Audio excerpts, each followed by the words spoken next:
আসসালামু আলাইকুম, hello everyone, welcome back to my channel. তো আজকে আমি একটি নতুন ভিডিও নিয়ে চলে এসেছি আপনাদের সামনে, স্পাইসি নুডলস, যেটা আমি সামান্য উপকরণ দিয়ে ঘরোয়া পদ্ধতিতে বানিয়ে ফেলেছি। আপনারা যদি আমার চ্যানেলে নতুন হয়ে থাকেন তো please like, comment, share and subscribe করতে ভুলবেন না। আমি একটা চাউমিনের প্যাকেট নিয়ে নিয়েছি এবং চাউমিনটাকে আমি পরিমাণ মতো জলে সেদ্ধ করতে দেবো। জলের মধ্যে আমি পরিমাণ মতো লবণ অ্যাড করে দেবো।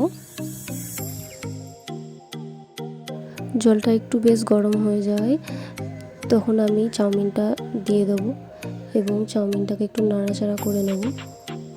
চাউমিনটা সেদ্ধ করে নেওয়ার পর আমি চাউমিনটাকে ছেঁকে নেব এবং সেটিকে ভালো করে চাড়িয়ে দেবো।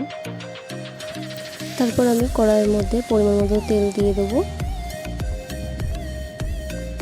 তেলের মধ্যে আমি একটি গোটা পেঁয়াজকে কুচি করে দিয়ে দিয়েছি। কিছুক্ষণ নাড়াচাড়ার পর পেঁয়াজটা একটু লাল লাল হয়ে যায়, আমি একটু মশলা অ্যাড করে দেবো। শুকনো লঙ্কা গুঁড়ো এবং জিরে ও ধনে গুঁড়ো সামান্য পরিমাণ দেবো। তারপর একটু নাড়াচাড়া করে নেওয়ার পর আমি সামান্য পরিমাণ একটু হলুদ দেবো। আপনারা একটু হালকা হলুদ অ্যাড করতেও পারেন এবং নাও করতে পারেন। কিছুক্ষণ নাড়াচাড়ার পর একটা ডিম ভেঙে তার মধ্যে দিয়ে দেবো এবং ডিমটিকে ভালো করে নাড়াচাড়া করে নেব।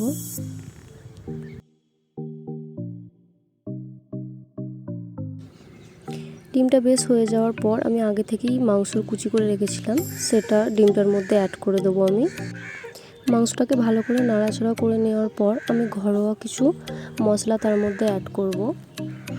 আপনারা চাইলে এমনি মশলা দিয়েও করতে পারেন, চাউমিন মশলা দিয়েই করতে পারেন।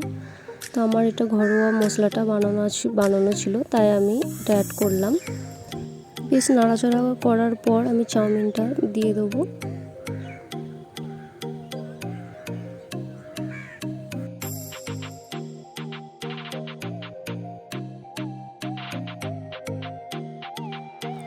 চাউমিনটাকে ভালো করে নাড়াচাড়া করে নেওয়ার পর আমি এর মধ্যে সয়া সস অ্যাড করব।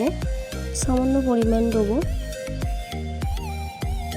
সামান্য পরিমাণ আমি কাশ্মীরি লঙ্কা এবং হালকা সামান্য একটু মিট মশলা এবং চাউমিন মশলা অ্যাড করে দেব এবং তারপর ভালো করে চাউমিনটিকে নাড়াচাড়া করে নেব। ভালোভাবে নাড়াচাড়া করে নেওয়ার পর আমার লবণটা একটু কম হয়েছিল, তাই আমি লাস্টে দিলাম, কিন্তু আপনারা একটু আগেই দেবেন। আমি খুবই সিম্পলভাবে চাউমিনটি রেডি করেছি। আমি খুব একটা ভেজিটেবলস পছন্দ করি না, তাই কোনো ভেজিটেবলস ছাড়াই আমি চাউমিনটি সিম্পলভাবে রেডি করেছি। তো আপনারা চাইলে আপনারা ট্রাই করে দেখতে পারেন। তো আশা করছি আবার এক নতুন ভিডিও নিয়ে আপনাদের সাথে দেখা হবে। তো আজকের মতো টাটা, বাই বাই, আল্লাহ হাফিজ।